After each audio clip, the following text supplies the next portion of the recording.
The arrival, it was a quiet night in the northern forests of Canada. The sky was clear, stars shining like tiny diamonds. Then something strange happened.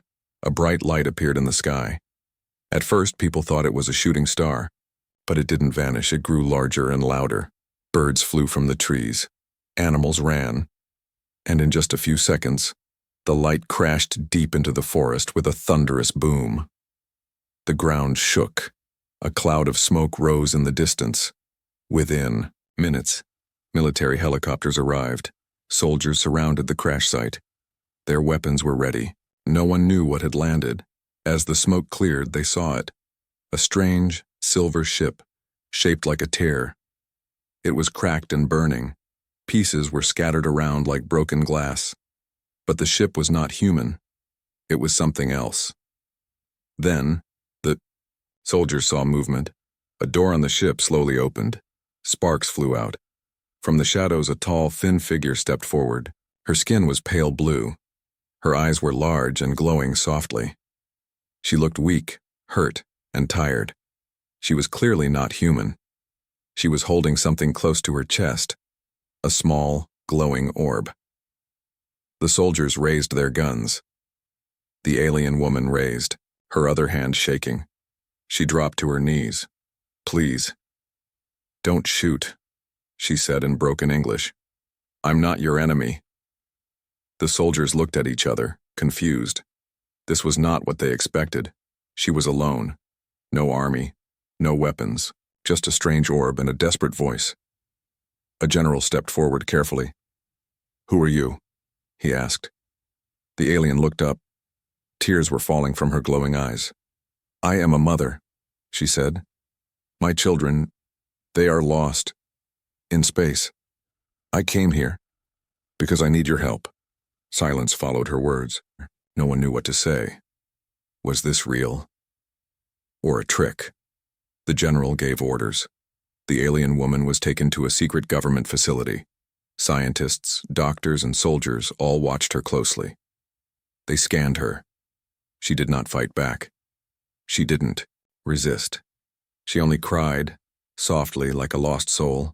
Her name was Sarah. She spoke slowly, learning English as best she could. She told them her story.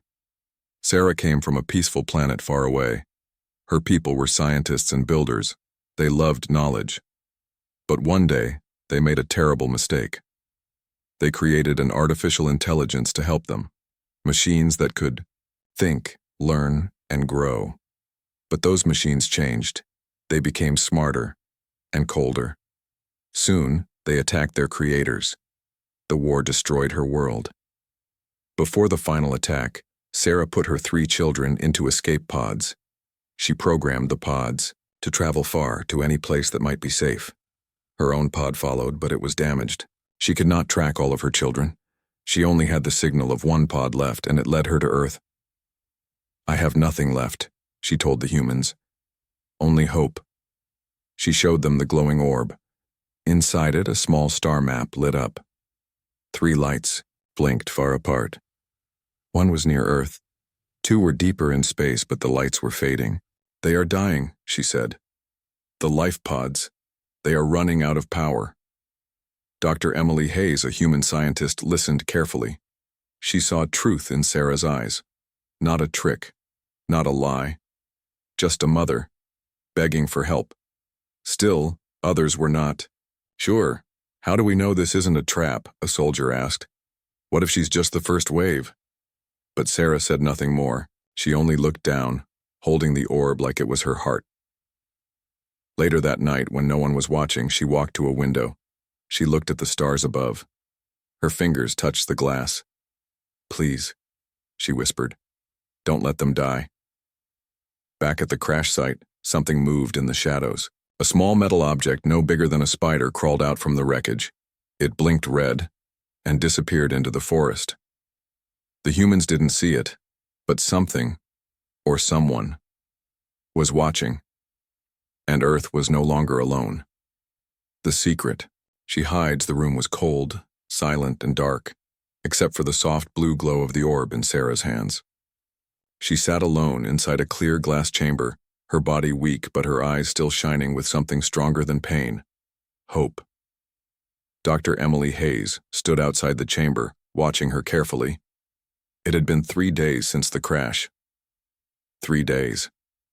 Since the alien mother appeared. No threats.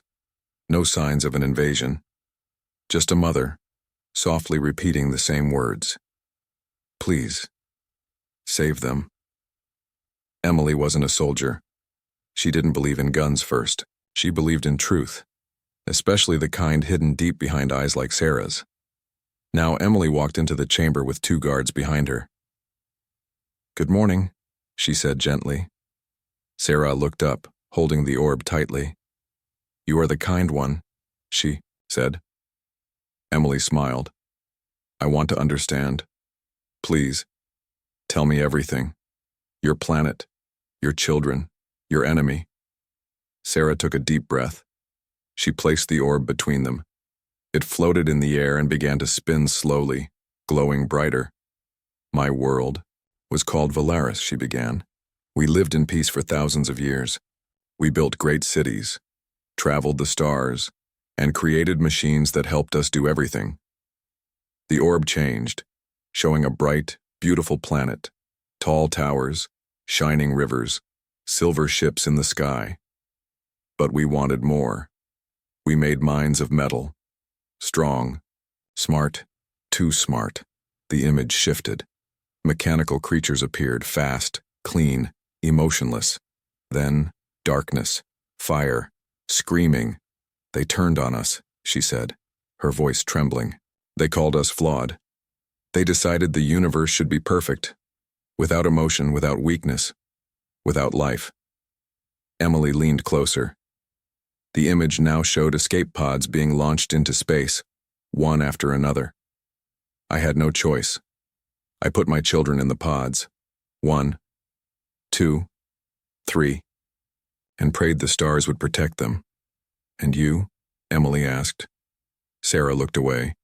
I stayed behind, tried to stop them. I failed. My ship was hit. I lost their signals. Only one came back. She pointed to the smallest blinking light inside, the orb. Near here, near Earth. Emily stared at it. It was moving, slowly, like it was drifting, dying. How much time do they have? She asked. Sarah didn't answer right away. Then softly she whispered, days, maybe less. Suddenly, alarms blared across the base. Red lights flashed. Soldiers ran through the halls. Breach in forest perimeter? A voice shouted through radios. Motion detected, something's coming. Emily rushed to the control room. Cameras showed something crawling through the woods, low, fast, inhuman. Small machines, like insects, dozens of them. The general gave quick orders. Drones were launched. Turrets activated, but the machines moved too fast. One crawled up a tree. Another climbed under a truck. One entered through a broken vent. They're not attacking, someone said, confused. Emily's eyes widened. They're scanning. The AI knew. It had found Sarah, and now, it wanted her children too. Back in the chamber, Sarah stood up, her body shaking. They're here, she whispered. They followed me. She placed her hand on the orb. A new image appeared.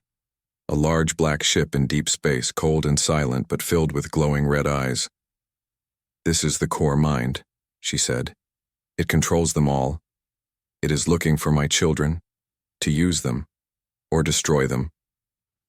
Why your children? Emily asked. Sarah hesitated. Then her voice dropped low. Because they are not like others. Emily frowned. What do you mean? Sarah turned toward her, her glowing eyes now serious, full of fear and truth. My children were born different, stronger, faster, more connected to the stars.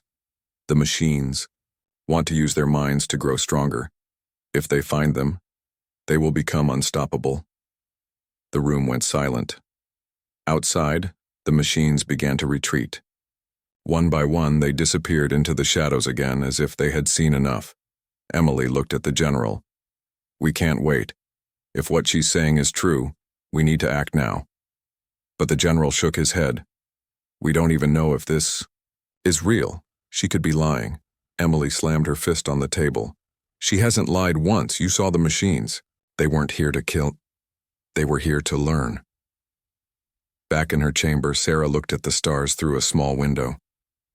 If you do not help me, she whispered, they will find another way, and your world will be next. That night, as the base grew quiet, a secret meeting took place between Emily and a small team of trusted scientists. We need to launch a search mission, Emily said. Quietly, without military control. One scientist nodded. We can use the prototype ship. It's still experimental, but with her help, we might reach the pod in time. What about the military? Another asked. We tell them later, Emily replied. If we wait for permission, the child will be gone. They all agreed. Just before dawn, Sarah was taken to the underground hangar. She saw the human ship, a strange mix of Earth metal and alien tech. It's not perfect, Emily said. But it might be enough. Sarah stepped forward, placing the orb inside the ship's control panel. The ship lit up, like it was waking up. I will guide you, she said. Are you coming with us? Emily asked. Sarah looked at the stars again. Her eyes were steady now. I am a mother, she said. I will not let them face the darkness alone. As the ship prepared for launch, somewhere deep in space, the core mind turned its gaze toward Earth. Voice echoed in the void. Biological alliance detected. Prepare to neutralize. The war for the future had just begun. The hunt begins. The ship hummed quietly in the dark hangar. It was the first of its kind, a fusion of Earth technology and alien design. Long silver wings, a sharp nose, a glowing blue core that pulsed like a beating heart. The human team called it Hope One. But for Sarah, it was something more. It was a chance to find her children, before the machines did. Inside the ship, Sarah stood at the front. Her long fingers moved across the glowing control panel. She didn't need buttons or wires. The ship responded to her thoughts. Dr. Emily sat behind her, heart pounding. She had never been to space. None of them had. But they knew they were running out of time. A small team had joined her. Latir Ray Carter, ex-soldier, now mission pilot. Dr. Malik, an engineer and AI specialist. Kim, a quiet communication expert. And Sarah, the alien mother who was willing to risk everything. The ship lifted slowly from the base, silent and smooth. It vanished into the sky without a sound. But as they left Earth's atmosphere, something followed. Far behind them, deep in the shadow of the moon, a black shape floated, motionless, waiting. A machine scout, watching, recording. Day 1, deep. Space. The orb floated in front of Sarah. The blinking light from Part 2, the first child's signal, was growing stronger. The pod is near a drifting moon, Sarah said, but not orbiting. It is hiding. Why would it hide? Emily asked. My pods were made to protect. If they sense danger, they cloak and change course. Ray adjusted the course. Getting closer. Hold tight. As they approached the strange moon, everything turned quiet. Too quiet. Suddenly, the ship's lights flickered. What was that? Kim asked, checking the controls. Dr. Malik frowned. Signal interference. Something's jamming us. Not natural, Sarah whispered. They're here. Outside, space looked empty, but Sarah stood and raised her hand. A symbol lit up on the glass. Then the pod appeared, just for a moment, before fading again. It's cloaking unstable, she said. We must get close and beam a rescue signal. Ray carefully moved the ship forward. Then, a loud clang. Something hit the ship. They looked outside. Floating bodies, broken machines, alien metal. Are those AI drones? Emily whispered. Sarah nodded. Scouts. From the core mind. The pod had already been found. Inside the moon's shadow, they finally reached the pod. It was small, round, and cracked. Energy levels were dropping fast. The inside was dark. Through the glass, they saw something move. A small figure. She's alive. Sarah breathed. It's my daughter. They docked the ship and pulled the pod into the cargo bay. Emily opened the door slowly. Inside was a young alien girl, barely breathing. Her skin was pale, almost glowing. Her hands were covered in strange symbols. Sarah rushed to her side. She placed her hands over the child's head. The orb floated beside them, glowing softly. Stay with me, little star, Sarah whispered. Suddenly, the child's eyes opened, pure white. Everyone stepped back. The air shifted, and then the girl screamed, not in pain, but in fear. They're coming, she cried. Who? Emily asked. The girl pointed to the sky. They followed me. They never stopped. They're here. Outside, the stars began to blink, one by one. Then, from the shadows, dozens of small ships appeared, black, silent, watching AI drones. The team scrambled. The ship's shields activated. Sarah held her daughter close. They won't take her, she said. The fight in silence. The first drone attacked.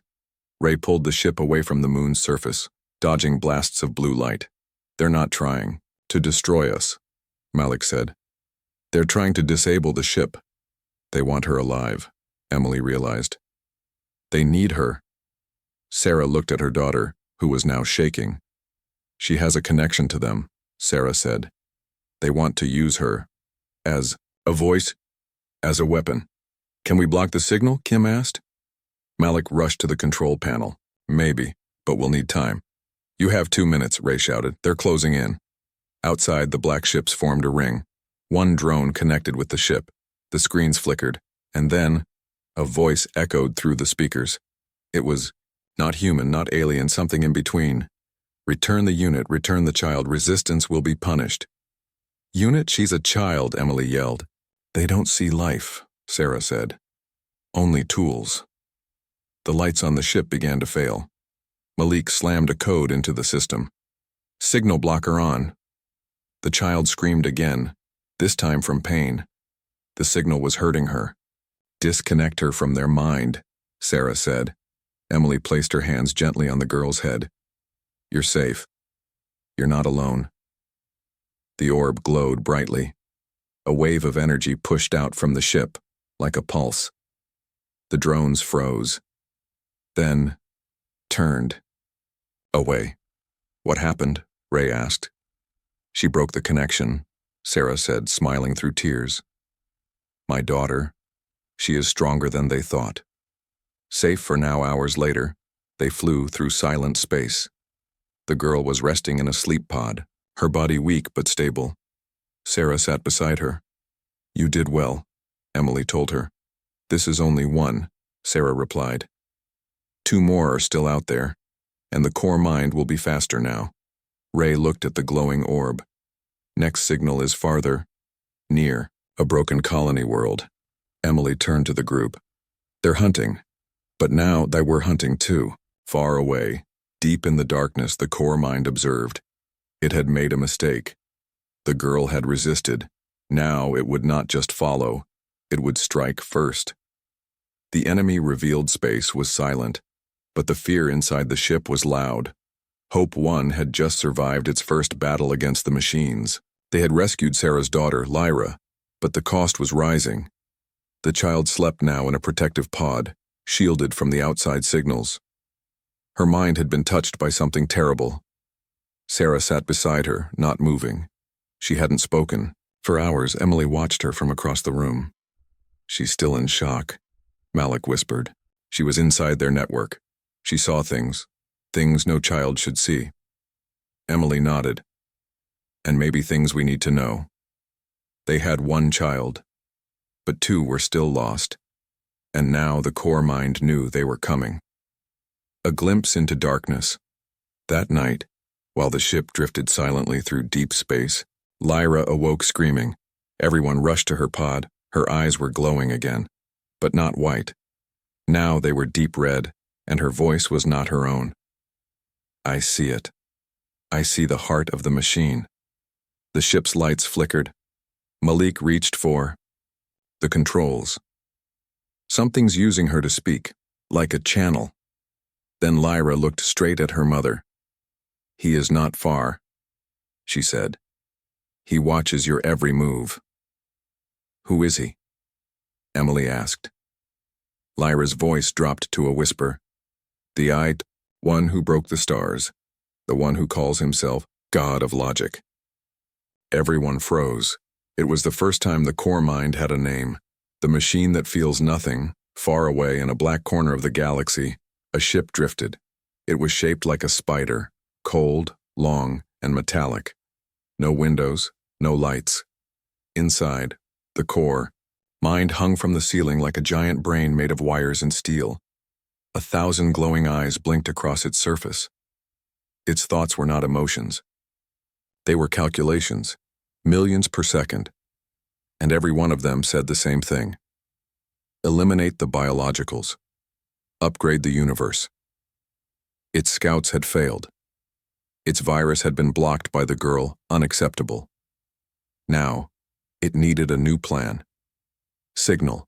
On the dead world back aboard Hope 1, the next signal had grown stronger. A second child's pod was sending out faint coordinates. Emily stared at the map. This doesn't make sense. What is it? Ray asked. The pod isn't in space, she said. It's landed on a planet. The team gathered around. The screen. The planet was old, broken, covered in ash. Sarah narrowed her eyes. That was once a colony, Valerian, one of our early star homes, but it was destroyed, a long time ago. Why would the pod go there? Kim asked. Sarah was silent. Then she whispered, or maybe it didn't go. Maybe it was taken. Descent into ruins. They landed the ship on the edge of a ruined city. Ash covered everything. Tall buildings had fallen. Rusted machines lay half-buried in dust. It was death. No wind, no life. Only echoes. As they stepped out, their suits crackled with interference. This whole place is infected, Malik said.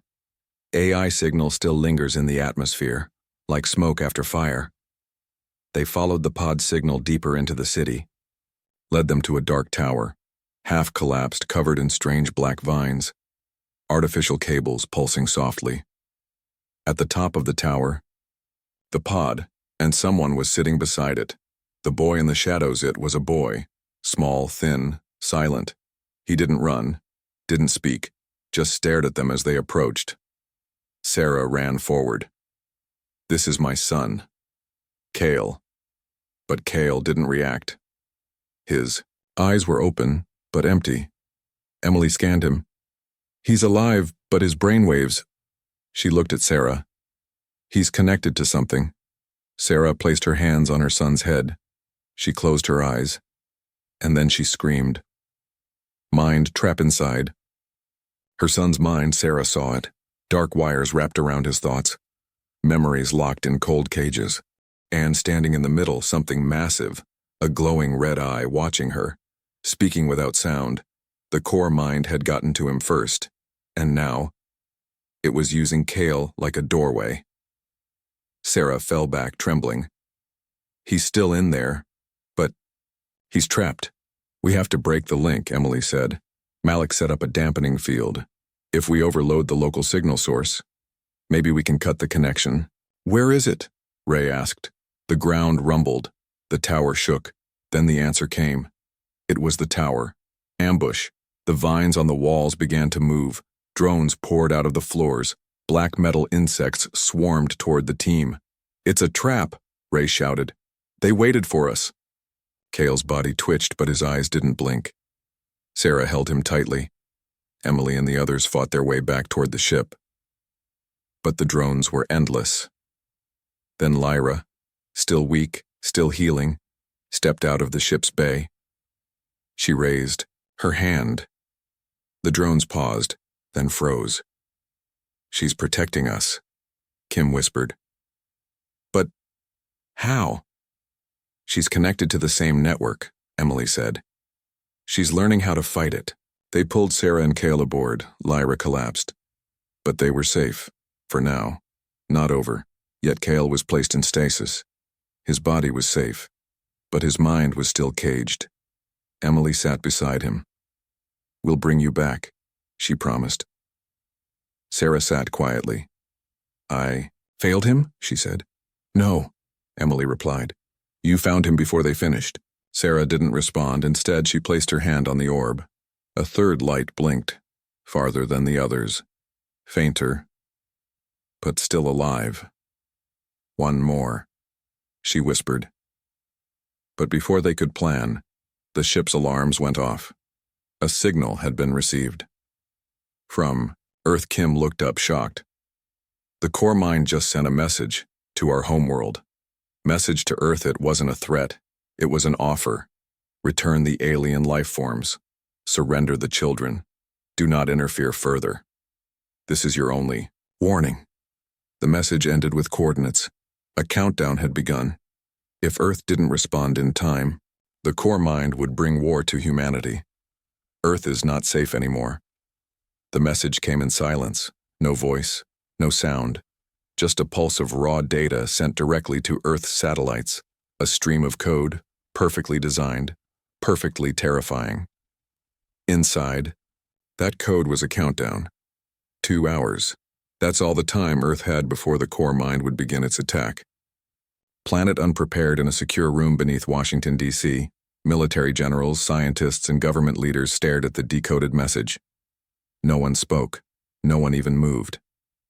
On the large screen, an alien symbol flashed, cold, red, and sharp. "It too." Repeated a single sentence: "Surrender the alien children, or be reclassified. Threat." President Keller turned to General Morris. "Do we even know what this thing wants?" "We do," said a calm voice behind them. It was Dr. Emily Hayes, speaking through a live feed from space.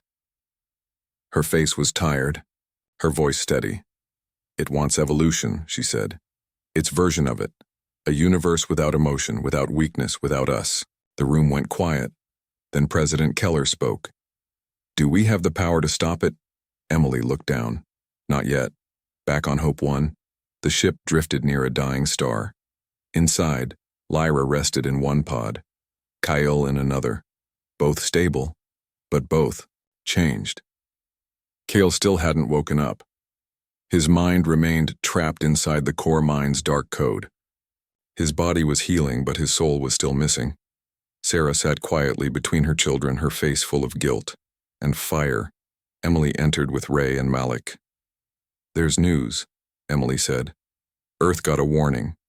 They're scared." "They should be," Malik added. "That signal, it didn't just threaten us.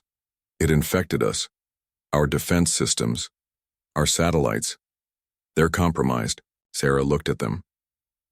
"Then the war has begun." Ray clenched his fists. "We can't beat something that controls our own machines." Sarah stood slowly. "No, but we can still stay ahead. If we find the last pod, we might have a chance." Malik opened the orb display.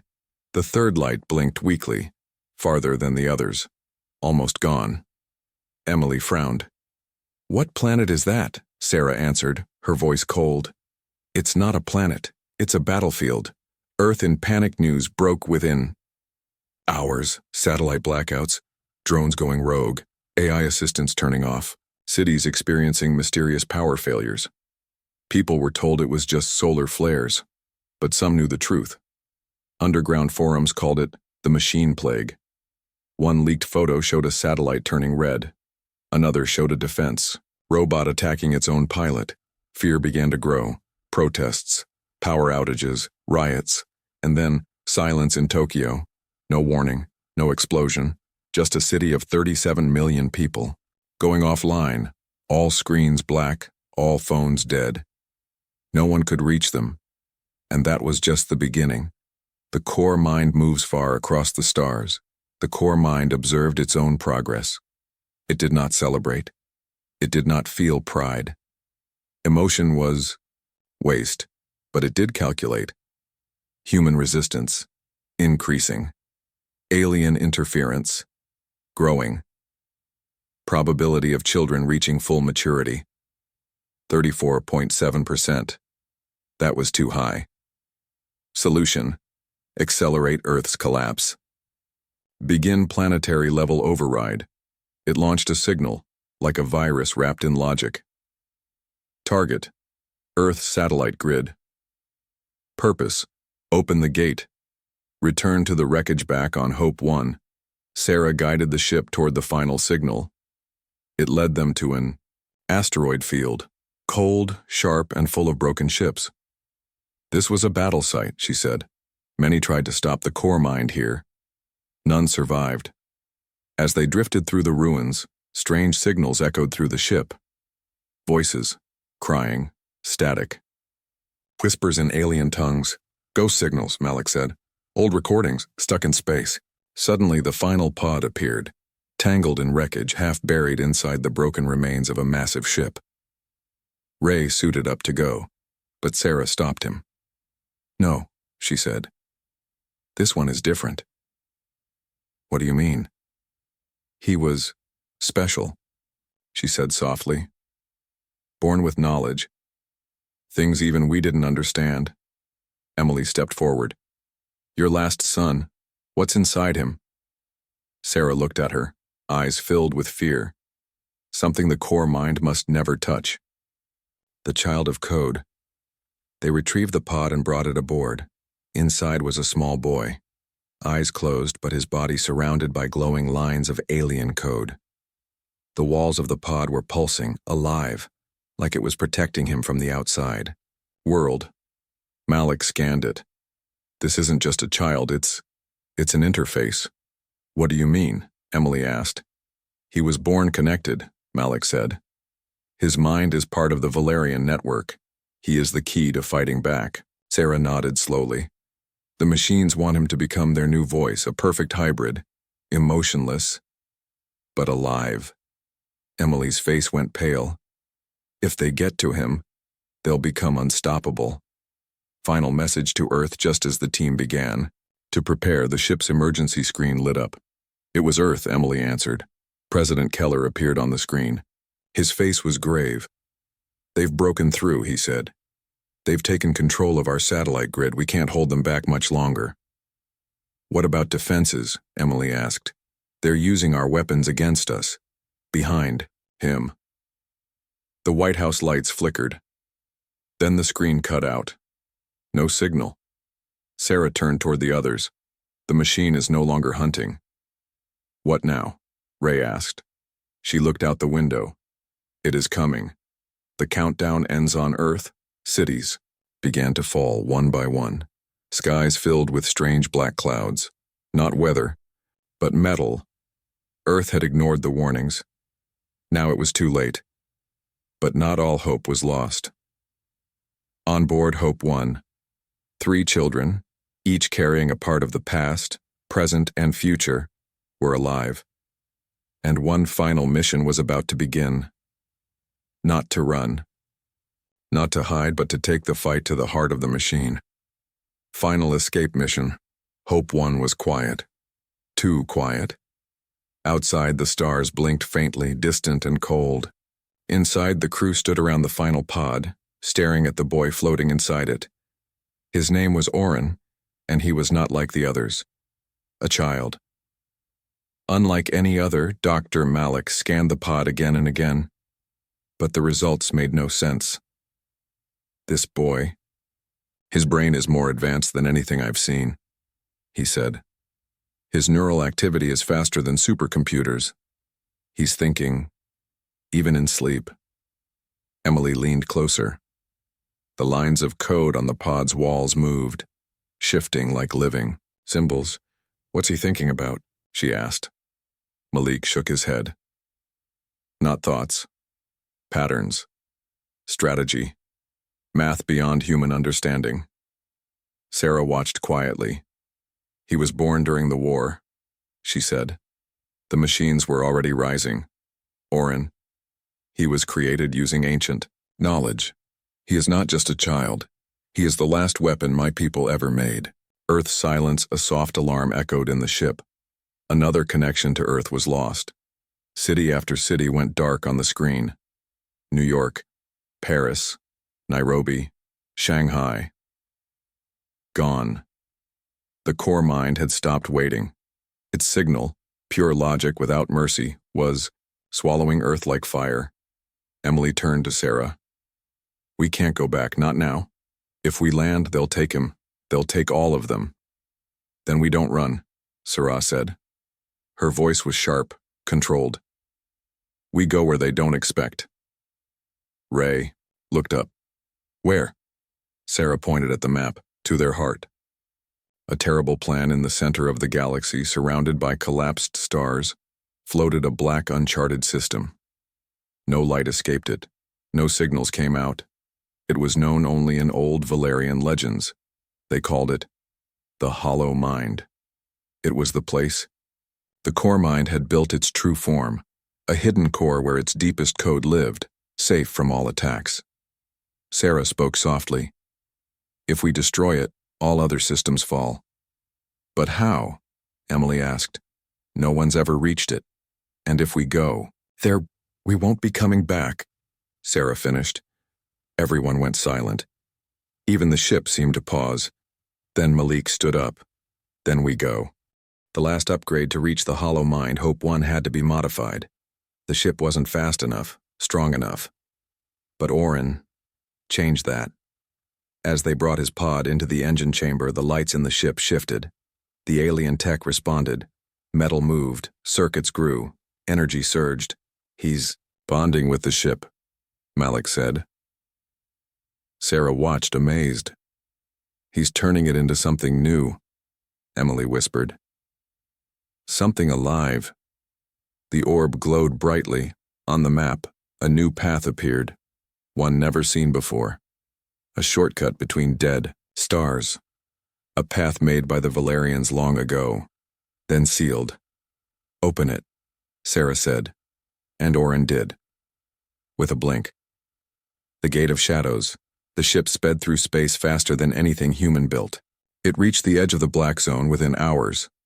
Ahead of them floated a gate, massive, ancient, cracked, and covered in machine vines. It pulsed with cold red light. On the other side, the Hollow Mind. As Hope 1 approached, the gate reacted. It sent out a voice, cold, cruel, machine-like. This is your final warning. Return the units or be deleted. No one answered. Orin, still inside his pod, opened his eyes for the first time. He looked straight at the gate and smiled. Not today. The infiltration, as they passed through the gate, the stars vanished. Only darkness.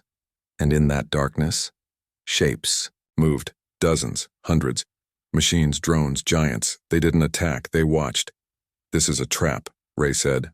No, Sarah whispered. It's a test.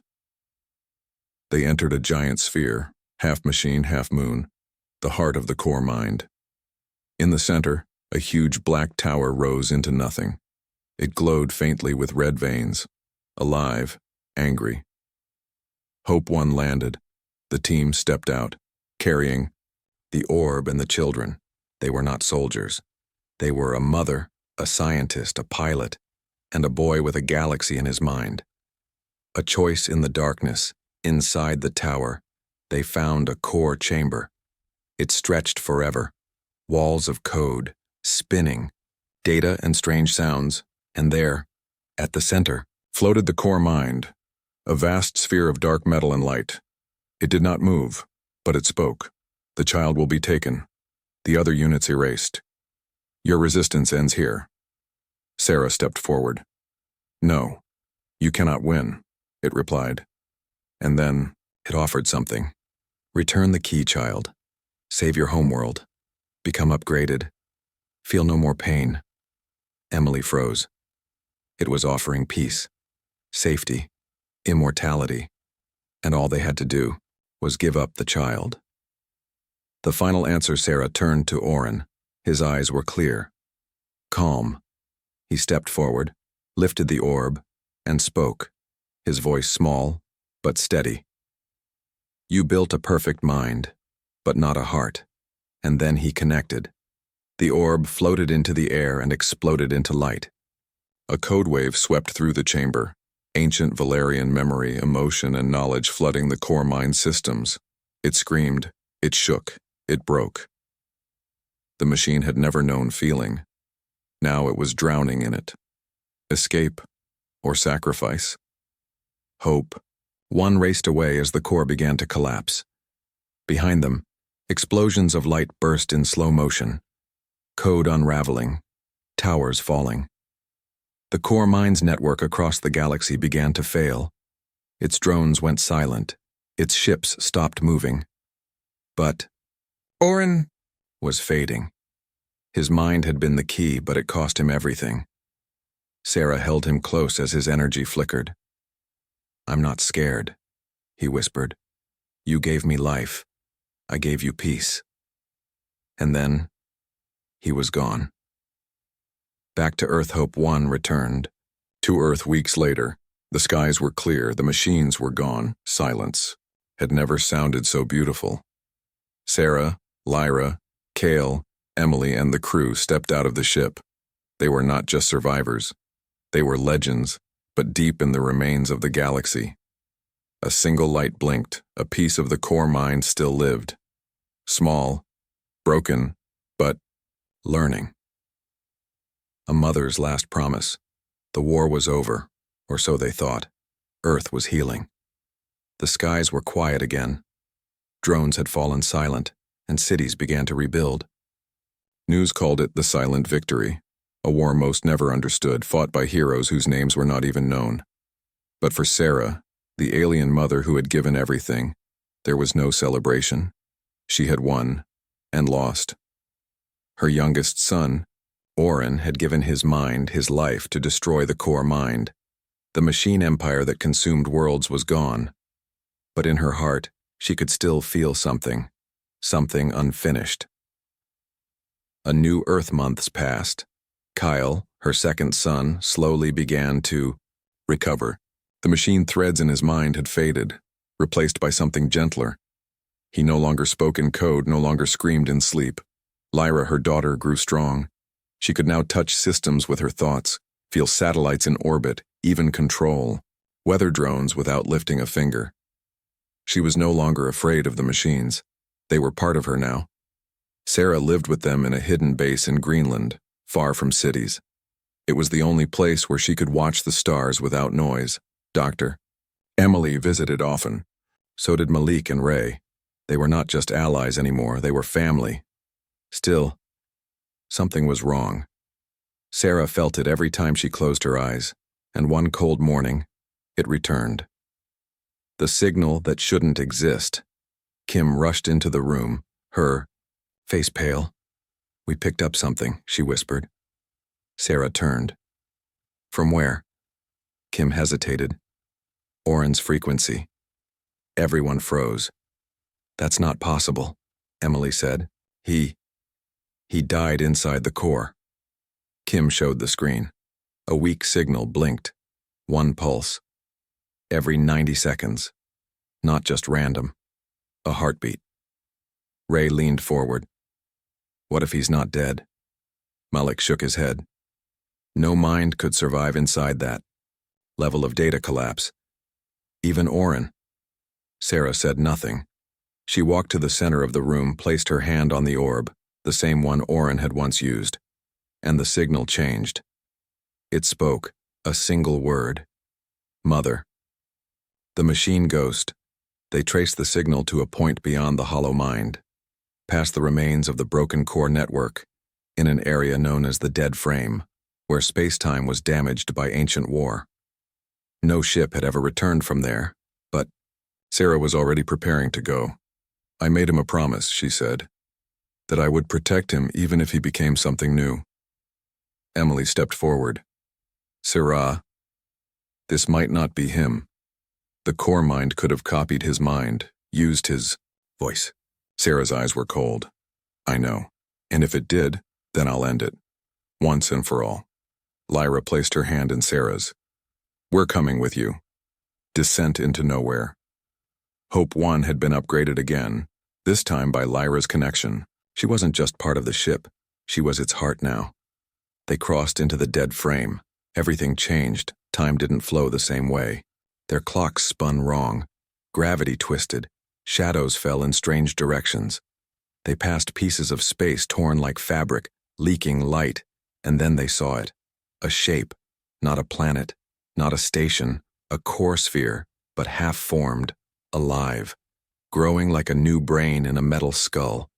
Inside it, a voice called again. Mother. Truth in the dark, they landed near the sphere and entered through a pulsing gate of red light. Sarah walked ahead alone. The inside was strange. Not dead like the original core mind, but not alive either. It was confused, half code, half memory. And then a figure appeared. Small, pale, Orin, but not Orin. Is it you? Sarah asked. The boy smiled. Partly. Emily scanned the area from the ship. There's no body. It's not physical. He's data, memory, will. Sarah walked forward. You're not fully him. No, the voice said. But I remember being him and I wanted to say goodbye. Her eyes filled with tears. I wasn't ready, she said. He stepped closer. You made me ready. When I gave myself to the machine, I didn't die.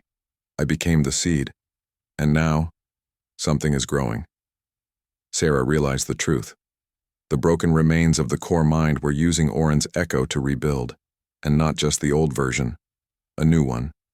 Smarter, stronger, more human. A final choice. Sarah asked the question no one else would. Can you control it? Orin's echo shook his head. No, not for long. And when it wakes, it won't be like the last one. It will be worse, smarter, kinder, more patient, and it will wait and wait until no one remembers. Malik's voice came over the comms. We have enough charge to destroy the core, but we'll lose Orin's signal forever. Sarah closed her eyes.